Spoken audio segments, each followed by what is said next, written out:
Ya, Assalamualaikum, waalaikumsalam warahmatullahi wabarakatuh. Mohon izin bertanya Ustaz Adi. Baik, silakan. Mengenai ayat Al-Quran di Quran surah Maryam ayat 71, apakah itu ditujukan untuk semua umat termasuk muslim atau hanya umat non muslim? Mohon penjelasannya Ustaz. Terima kasih, senantiasa sehat, selalu diberkahi Allah Subhanahu wa taala. Untuk Ustaz Adi beserta keluarganya dan timnya. Assalamualaikum warahmatullahi wabarakatuh. Semoga Allah memberikan kemuliaan lebih dari apa yang Anda sampaikan kepada kami, menjaga Anda dan berikan hidayah dan taufik kepada kita dengan penjagaan yang terbaik.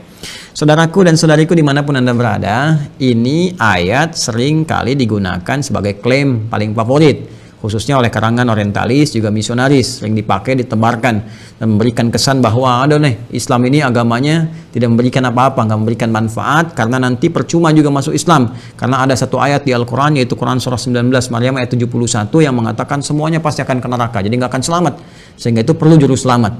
Nah ini gambaran semacam ini, gambaran yang penting untuk kita luruskan, tapi kita memang memahami, karena kebanyakan mereka memang tidak mengerti Al-Quran, ya, tidak membaca dengan baik, tidak memahami. Untuk itu kita ajarkan supaya mau belajar, ya.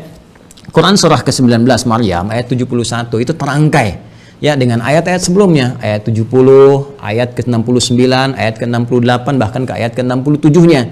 Penting untuk saya sampaikan kawan-kawan sekalian bahwa cara membaca Al-Quran itu caranya ada yang disebut di rumus tafsir dengan 2S 1L. Ya, 2S 1L. 2S itu rumusnya siyak. Siyak itu ayat yang sedang kita baca. Ya, misal kita sedang baca nih Quran surah Maryam surah 19 ayat 71.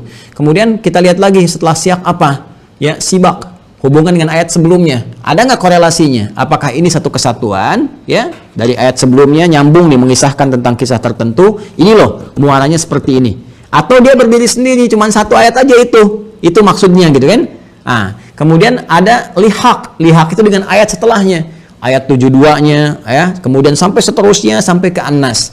Bahkan nanti ayat 71 nyambung dengan ayat 70-nya, dengan sebelumnya sampai dengan Al-Fatihah. Kemudian digali lagi sampai dengan ke An-Nas. Jadi nggak bisa kita melihat satu ayat misalnya satu ditafsirkan begitu. Nah, sekarang kita cek dulu teman-teman sekalian. Yuk, bahkan dari ayat 67, 68, 69, 70 sampai dengan 71, bahkan 72-nya kita bisa cek di dalamnya.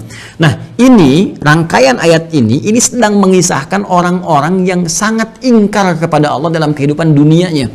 Bahkan di ayat 69 yang tegas Allah mengatakan tsumma lananzi'anna min kulli syi'atin ayyuhum asyaddu 'alar rahmani 'itiyya. Ya, kata Allah, kelompok-kelompok yang keras ini saat di dunianya ini, yang keras membangkang kepada Allah, menyalahi perintah-perintah Allah Subhanahu wa taala, bahkan kalimatnya begini, indah sekali dalam Al-Qur'an. Asyaddu 'alar rahmani 'itiyya. Ya, Allah telah menyampaikan kalimat diksi yang sangat indah, yang sangat luar biasa, ya.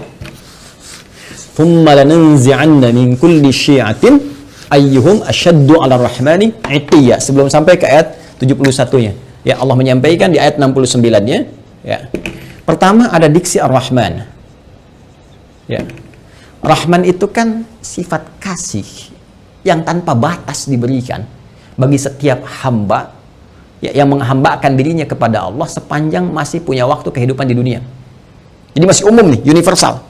Sifat Rahman Allah yang memberikan setiap hamba punya nafas, ya, punya rezeki yang Allah tetapkan, ya, punya kesempatan untuk sembuh saat sakit. Itu universal. Ya, non muslim kalau sakit bisa sembuh, kalau bekerja bisa kaya, kalau belajar bisa pintar. Itu sifat Rahman Allah diberikan dengan hukum universal kepada setiap hamba. Ya, termasuk kepada orang-orang Islam yang mendekat, meningkatkan kebaikan dan sebagainya. Itu mencakup keseluruhannya. Ya, nanti ada Rahim, sifat spesifik Rahim, rahmat yang diberikan oleh Allah dalam nuansa akhirat kepada hamba-hambanya yang mau bertakwa, yang mau beriman, mau meningkatkan amal soleh. Rahmat Allah dengan sifat rahimnya mengantarkan hamba-hamba itu ke surga. Rahman Allah saat di dunia diberikan pada semua kalangan untuk mau mendekat kepada Allah, termasuk memberikan pemberian taubat bagi hamba yang mau taubat, dan hidayah bagi hamba-hamba yang mau kembali kepada Allah Subhanahu wa taala. Jadi kalau ada orang pernah bergeser jauh dari Allah, ingin balik lagi, taubat dia, ya, kemudian syahadat kembali, itu mendapatkan rahmat Allah dengan sifat rahmannya. Nah, Allah sudah mengatakan di ayat ini, kata Allah, perhatikan, hei, aku ini Rahman, telah memberikan kepadamu segalanya sebagai bekal kehidupan saat engkau di dunia. Ya, engkau sakit, aku sembuhkan. Engkau berbuat salah, aku maafkan.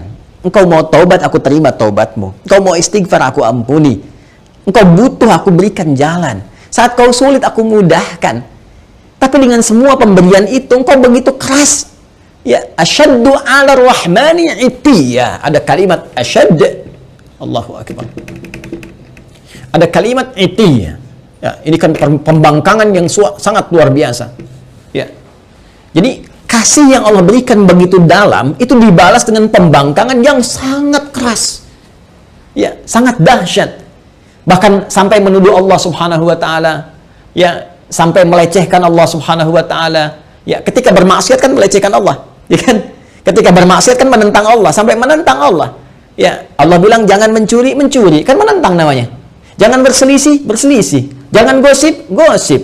Ya, coba lihat, bahkan menuduh Allah. Ada yang mengatakan Allah punya anak, Allah punya syarikat, Allah punya macam-macam, gitu kan? Nah, itu kan dahsyat, kata Allah. Ini saya sudah berikan sayang, diberikan kesempatan untuk kembali kepada Allah, masih bersikap seperti ini. Dan dia memilih bertahan dengan keburukannya sampai wafat. Ya. Sampai wafat, itu Allah buka, saking sayangnya Allah diberikan kesempatan. Ya, sampai nyawa belum sampai ke kerongkongan, masih ada peluang untuk taubat. Dibuka seluas-luasnya. Bahkan diturunkan Quran surah ke-39. Quran surah ke-39 di ayat 53. Az-Zumar ayat 53. Qul ya ibadiyalladzina asrafu ala anfusihim la taqnatu min rahmatillah. Tuh. Qul ya ibadiyalladzina asrafu ala anfusihim. Katakan Muhammad SAW pada setiap hambaku yang pernah berbuat israf. Israf itu berlebihan, lebih. Jadi udah nggak kerukur lah. Ya, kalau dalam konteks keduniaan misalnya, ya ke pernikahan, prasmanan sampai nambah 9 kali itu israf. Ya, ada israf dalam berbuat dosa. Mohon maaf, bukan cuman bohong, sombong, ya, dan macam-macam. Jadi kalau orang lain pernah berbuat dosa, dia kayaknya belum cukup. Nah, itu israf namanya. Kata Allah, dalam setiap perbuatan dosa pun yang engkau kumpulkan, selalu ada jalan dan secercah cahaya aku berikan supaya engkau mau kembali. Jadi sebelum nyawa sampai ke kerongkongan, karena itu diperdengarkan. Ya, ada adzan, ada suara-suara kebaikan, orang baca Quran. Kok tiba-tiba lewat masjid, padahal Anda bisa lewat jalan yang lain. Kenapa kok lewat masjid? Kenapa kok tiba-tiba mampir ke ceramah ini? Anda ditugasi jadi bazar misalnya, tapi mampirnya ke ceramah ini. Ya, kok tiba-tiba bisa datang gitu kan? Kok tiba-tiba bisa Anda klik yang muncul tausiah, klik yang muncul status kebaikan, itu kan hidayah namanya, jalan. Kalau Anda mau kejar, Anda mau dapatkan, diberikan oleh Allah petunjuk. Tadi saya katakan rahmat Allah yang diberikan dalam konteks keduniaan yang sangat luas disebut dengan Rahman. Rahman ya Rahman, Rahman ya Rahman ya Rahman. Qulid Allah awid ar-Rahman. Quran surah ke-17 ayat 110. Ya, panggil Allah, panggil ar-Rahman untuk mendapatkan rahmatnya. Kata Allah jangan putus asa. Ya, tapi orang-orang ini mempertahankan keburukannya sampai dia wafat. Ya, kalau sudah wafat, tidak ada jalan lain. Keadilan Allah itu harus berlaku. Ya, keadilan Allah harus berlaku. Maka apa yang terjadi pada orang-orang semacam ini, maka akan dikumpulkan nanti saat hisab. Dikumpulkan dengan para setan-setan yang membangkang. Ya, karena ayatnya jelas mengatakan, ya, lanahsyurannahum, kami akan kumpulkan mereka wasyayatin, dengan para setan-setan yang membangkang di ayat sebelumnya. Ya, maka dikumpulkan mereka itu, setan kan membangkang.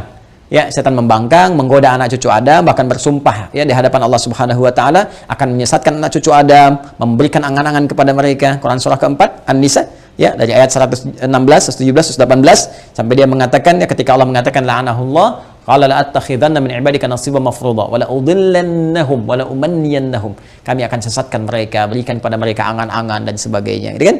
Nah, ini dikumpulkan bersama para makhluk yang pernah bermaksiat, kalangan iblis, kalangan setan-setan, dan orang-orang yang semacam ini yang terpedaya dalam kehidupan dunianya dan nggak mau tobat, mempertahankan keburukan. Itulah yang digiring kemudian untuk mendapatkan keadilan Allah Subhanahu wa taala dengan perbuatannya, dan kemudian mereka dikumpulkan dan masukkanlah ke dalam neraka jahanam sebagai akibat dari perbuatan mereka dengan keadilan Allah Subhanahu wa taala. Allah memberikan kesempatan sampai titik akhirnya. Ya.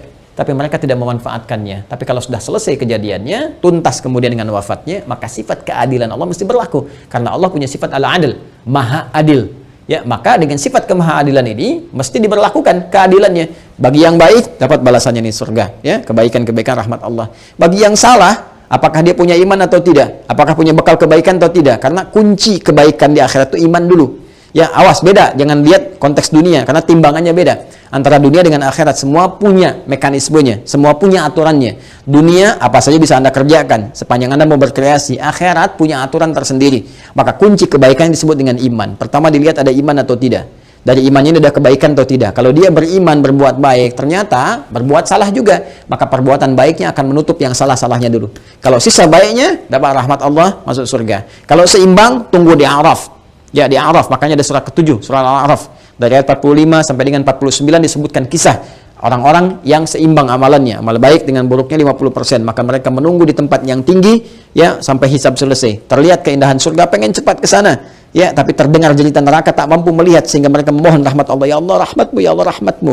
Maka Allah dengan rahimnya tadi, rahim, memberikan rahmat kepada mereka, maka mereka dimasukkan ke dalam surga setelah hisab selesai. Ya kalau sehari berarti 1000 tahun nunggu di situ.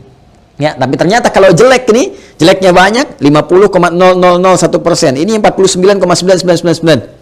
Maka dilihat nanti, apakah ada peluang mencintai Rasulullah, dapat syafaat, apakah dari dekat dengan ahlu Quran, apakah pernah nanti ada kaitan-kaitan, dicari sampai dia punya peluang untuk menutupi salahnya ini, sampai punya peluang. Ya, sampai punya peluang, itu rahmat Allah.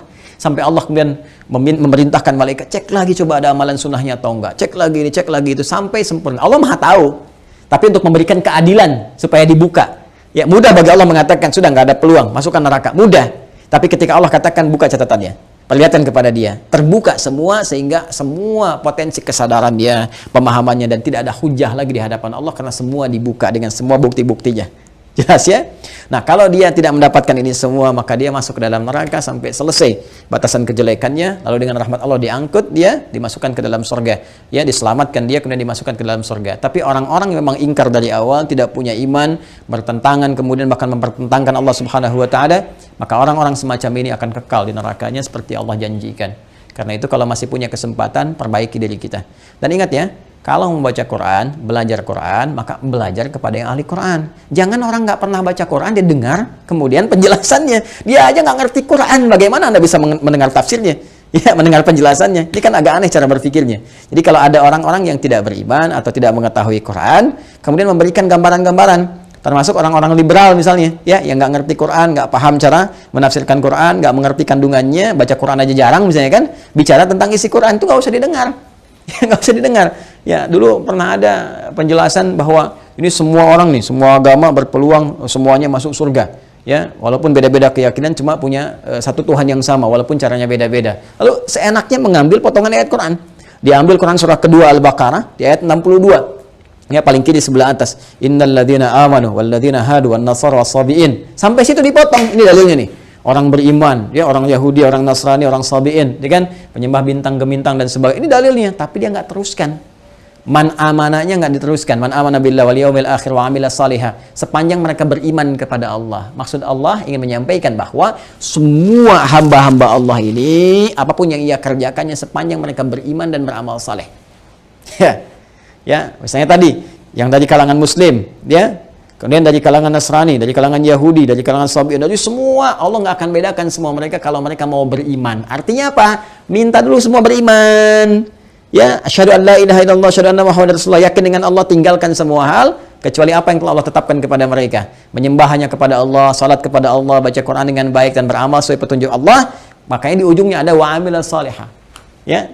Baik, itu penutupnya, balu lahum ajruhum inda rabbihim wala khaufun 'alaihim wala hum yahzanun. Mereka dapat balasan pahala, termasuk hilang dari kesedihan-kesedihan mereka. Karena itu hati-hati ya kalau mengaji, baca-baca di di Google, di Facebook misalnya, atau di YouTube dan sebagainya, coba pastikan dari siapa Anda mengambil ilmu, dilihat ya, kalau meragukan ya tinggalkan, kemudian cari penjelasan-penjelasan yang baik.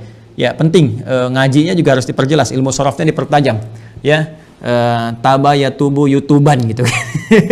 Ini tasrifannya di fasbaka yufasbiku Facebookan. Nah, itu konteks kekinian yang harus diperbaiki. Jadi saya tegaskan sekali lagi, yang Quran surah ke-19 Maryam ayat 71 itu tentang menyinggung tentang orang-orang yang bermaksiat dan tidak mau tobat, yang keras pertentangannya kepada Allah Subhanahu wa taala sampai diberi kesempatan sampai dia menjelang wafat pun tetap tidak mau bertobat. Maka muaranya adalah muara keburukan saat di akhirat, dikumpulkan di neraka jahanam bersama para setan juga yang pernah kemudian bermaksiat selama dalam kehidupannya kepada Allah Subhanahu wa taala. Itu maksudnya. Ya, itu maksudnya. Jadi ini pengingat juga kepada kita sepanjang kita hidup, maka kita persiapkan dengan baik ya. Ini penjelasan Al-Qur'an ya.